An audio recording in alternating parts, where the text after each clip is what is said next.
सिगाङाव बयखौबो खुलुमबाय लोगोसे आंनि डिजिटेल बड' इउट्युब चेनेलाव बयखौबो बरायग्रोबाय आरो गासै नायगिरिफोरनो आंनि अननाय आरो सिबिनायखौ जासिहरनाय जाबाय। दिनै आं मोनसे गोदान भिडिअ लाना फैदों। दिनैनि भिडिअ जाय बिथांमोननि भटार कार्डआ पुराना जाबाय एबा कारेक्सन खालायदोंमोन नाथाय गोदान भटार कार्ड मोनाखैबा जाय बिथांमोननि भटार कार्डआ नैबेबायदि पुराना नोंथांमोना दिनैनि बे भिडिअखौ नायनानै फ्रियावनो अनलाइननि गेजेरजों भटार कार्डखौ बिहरनो हागोन अफिसियेलि। फै बिदिबा भिडिअखौ जागायजेनसै। चेनेलाव गोदानबा चेनेलखौ साबस्क्राइब खालामना हो आरो बेल घन्टिखौबो अन खालामना हो जाहाथे आं गोदान भिडिअ लाबोबा नोंथांनाव नटिफिकेसन थाङो आरो लोगो दोगोफोरनोबो हायोबा शेयार खालायलायबानो जाबाय जाहाथे बयबो गोदान खालामनानै लानो हायो भटार कार्डखौ। फै दाना भिडिअखौ जागायजेनसै। नोंथांमोना जिखुनु जाया मोनसे ब्राउजारजों बानायनो हागोन। आं बेखौ मबाइलनि नैबे क्रोम ब्राउजारजों बानायना दिन्थिनोसै। ओमफ्राय नैबाव सार्च खालायनोसै। नैबाव सार्च खालायनोसै भटार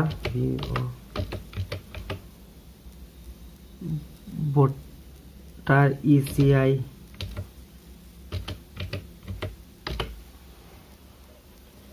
ओमफ्राय नैबाव होनोसै ओमफ्राय नैबाव होनोसै नै voter.eci.gov.in आं बिनि लिंकखौ डिसक्रिप्सनावबो होना होगोन। नोंथांमोना डिसक्रिप्सन सोनानै चेक आउट खालामनो हागोन।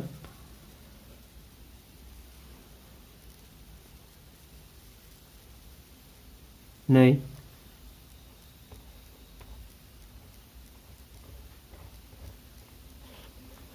ओमफ्राय जुदि माबा जायाखैबा नैबे थ्रि डटआव सेरनानै डेस्कटप साइड बायदि जायाखैबा नैबाव फैनानै नैबे डेस्कटप साइडखौ अन खालामनानै ला अब्ला बेबायदि डेस्कटपनि बायदि क्लियार नुगोन गासिबो। ओमफ्राय दाना नै ओमफ्राय जों बाव फैनानै बे सार्भिसखौ बे सार्भिसफोरखौ मावनोबा खामानि मावनोबा जों इरैनो मावनो हाया। बेखौ माबा खालामनांगौ बेवहाय गोदानबा साइन आप खालामनांगौ ओमफ्राय माबाबा पुरानाखाबा नैबाव लगइन खालामनांगौ। अब्ला नोंथांमोननि गोदानफोरनि थाखाय आं एसे खोन्थानोसै। नैबे साइन आपआव सोना होदो ओमफ्राय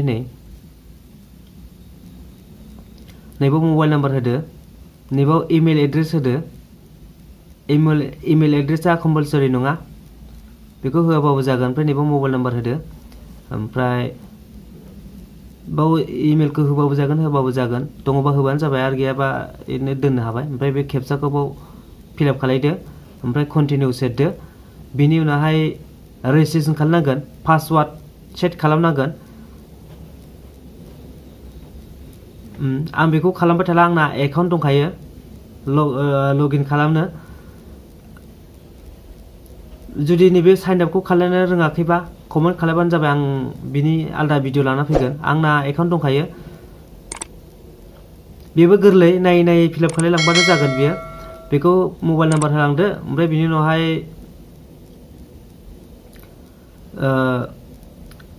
पासवार्ड सेट खालामनो बिगोन ओमफ्राय बे मबाइल नाम्बारनि अटिपिखौ फिलआप खालामफिननांगोन। ओमफ्राय बिनि उनावहाय मा बियो फिलआप खालामलायबानो जाबाय आरो रोङाखैबा कमेन्ट खालामबानो जाबाय। साइन आप खालामनो रोङाखैबा आं भिडिअ लाबोनो नाजागोन। आंना दंखायो बेनिखायनो आं नैबे लगइनाव होनोसै। आं लगइन जानोसै। नै बाव दङ नै मबाइल नाम्बारजोंबो जायो ओमफ्राय इमेल आइडिजोंबो जायो साइन आप खालामनाय समाव होखादोंबा ओमफ्राय इपिक नैबे भटार कार्डनि नाम्बारा बेजोंबो जायो। ओमफ्राय नैबाव पासवार्डखौ सेट खालायदो ओमफ्राय नैबे केपचाखौ फिलआप खालायदो ओमफ्राय रिकुवेस्ट अटिपि बेखौ जानला मोनला मावनो हाया मबाइल नाम्बाराव अटिपि थांखागोन ओमफ्राय बे अटिपिखौ फिलआप खालायबासो नों मावनो हायो खामानिखौ। गुबुनफोरा अटिपि नङाबा मावनो हानाय नङा। आं माबानोसै लगइन जानोसै होमबा थाबैनो।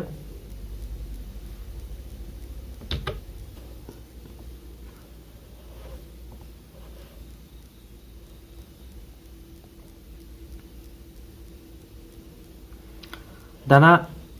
फिलआप खालायखांबाय आङो माबाखौ नैबाव मबाइल नाम्बार होबाय आंना मबाइल नाम्बारजों फिलआप माबा जानोसै आङो ओमफ्राय नैबाव पासवार्डखौ होबाय ओमफ्राय नैबे केपचाखौ दाना नैबाव फिलआप खालायनोसै जेरै दं ओरै फिलआप खालायगोन। ओमफ्राय जेरै दं ओरै फिलआप खालायखांबाय बिनि उनाव नैबाव रिकुवेस्ट अटिपिआव होनोसै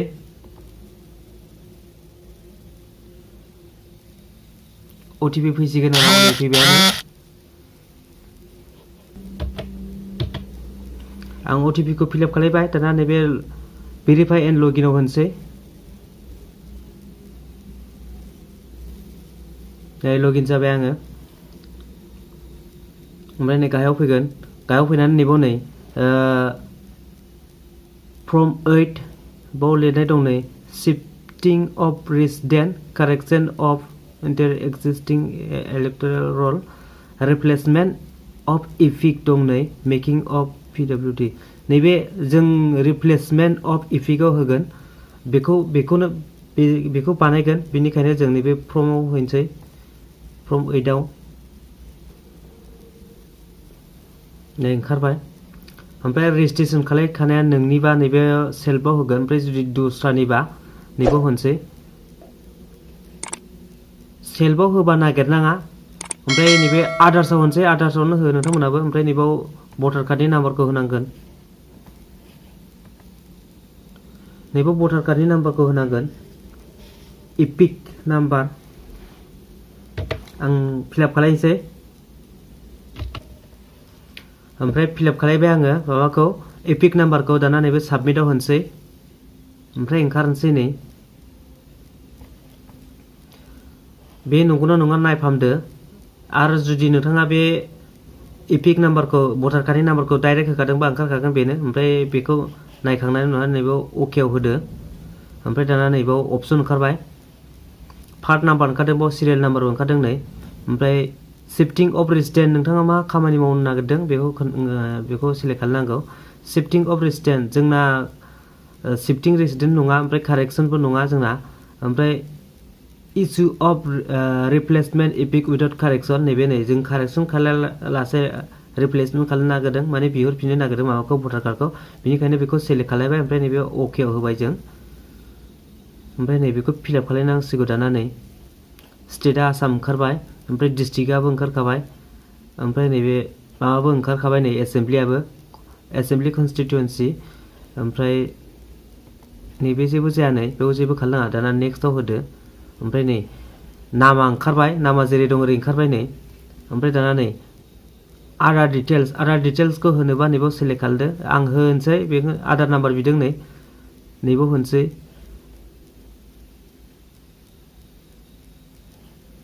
आरो आधार नाम्बार गैयाबा नैबाव सिलेक्ट खालामनांगोन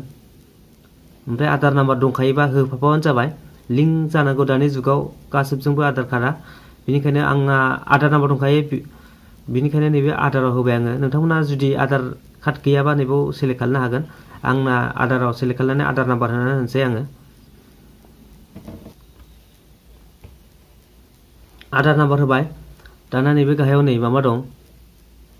मबाइल नाम्बार दं नै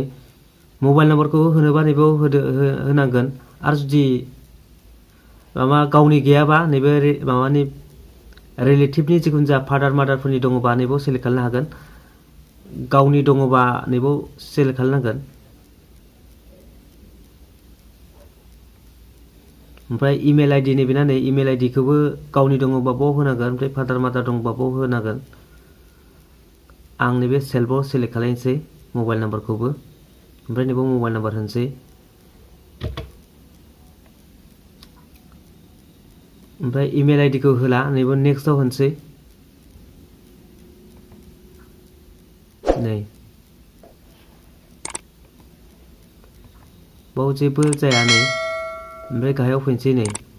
ओमफ्राय दाना नै नैबे इम्पर्टेन्ट बेखौ एसे माबा खालामबानो जाबाय बाव मोनथाम अपसन बानायनो हागोन नै मोनथाम अपसन सिलेक्ट खालामनो हागोन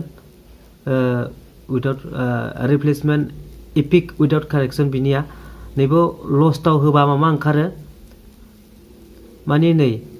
पुलिसनो एफआइआर होनायनि रिपर्ट नांगौनो नै बेखौ माबाबा आपल'ड एफआइआर पुलिस रिपर्ट नांगौ माबाखौ बे लसखौ सिलेक्ट खालामोबा जों कारेक्सन खालामालासे बानायनायाव बे ओंखारदों ओमफ्राय जुदि माबायोबा नैबे लसखौ होयोबा माबा नांगौ एफआइआर कपि नांगौ जोंना एफआइआर कपि गोमायाखै जों गोदानसो नांगौ नालाय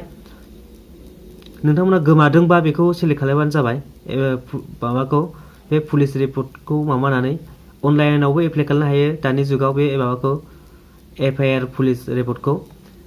जोंना गोमायाखै जोंना गोदानसो बिहरनो नागिरदों फुराना जाबाय बेनिखायनो नैबाव होनो हागोन नै destroy due to reasons beyond control like flood fire or खामनायबा ओमफ्राय दैबाना गोमादोंबा any natural disease etcetera natural disease जादोंबा नैबेखौ सिलेक्ट खालामबाय जों ओमफ्राय दाना नैबाव नेक्स्टआव होनसै ओमफ्राय दिनैनि डेट ओंखारबाय नै ओमफ्राय दाना प्लेस नोंथाङा बबे जायगानिफ्राय बानायदों बेखौ बे प्लेसनि नामखौ होबानो जाबाय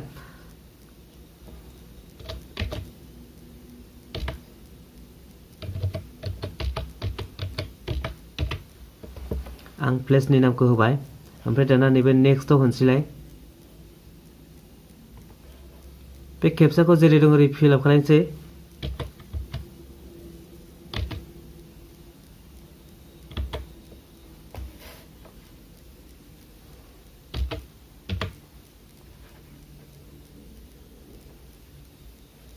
दाना प्रिभिउ एन्ड साबमिटआव होनसै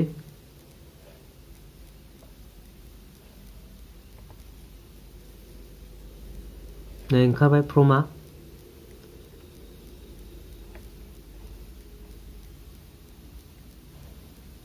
दाना नोंथाङा जुदि जायाखैबा नैबाव किप एडिटिंआव एडिट खालामफिननो हागोन माने भुल जादोंबा माबाफोरा नायफामनानै ओमफ्राय जुदि जाखादोंबा नैबाव साबमिटआव होदो ओमफ्राय दाना सोंबावबाय नै येसआव होदो ओमफ्राय दाना नै जाबाय एक्न'लेजमेन्ट नाम्बार माबानो खालामनो हासिगोन डाउनलड खालामनो हासिगोन नैबाव माबा नाम्बारबो जाबाय नै रेफारेन्स नाम्बार बे रेफारेन्स नाम्बारजों नोंथाङा माबा खालामनो हागोन ट्रेक खालामनो हागोन बा नायनो हागोन नोंथांनि माबाया बेसेबां आवगायखो बेखौ आं कपि खालामनानै लाबाय ओमफ्राय नैबाव डाउनलड एक्न'लेजमेन्टआवबो सेरनोसै डाउनलड खालामनानै लानोसै माबाखौ रिसिप्टखौ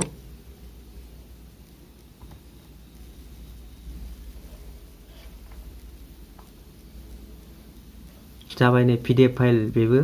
आं अपेन खालामनानै देखायनायसै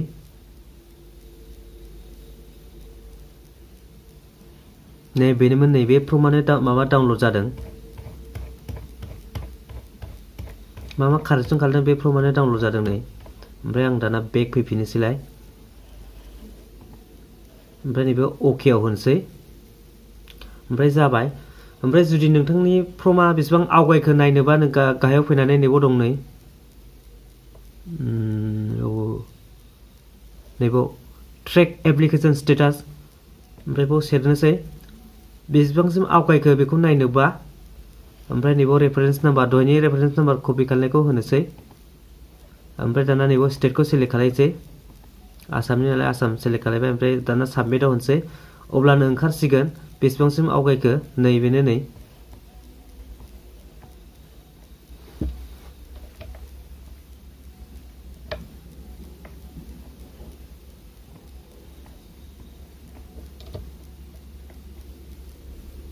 नै बेयाव नाम थाम गासैबो ओंखारजोब्बाय ओमफ्राय दिनैसो साबमिट जादों ओंखायनो साबमिट ओंखारबाय नै साबमिट नै बे दिनैनि डेटआ ओंखारबाय माब्ला साबमिट खालामदों बेखौ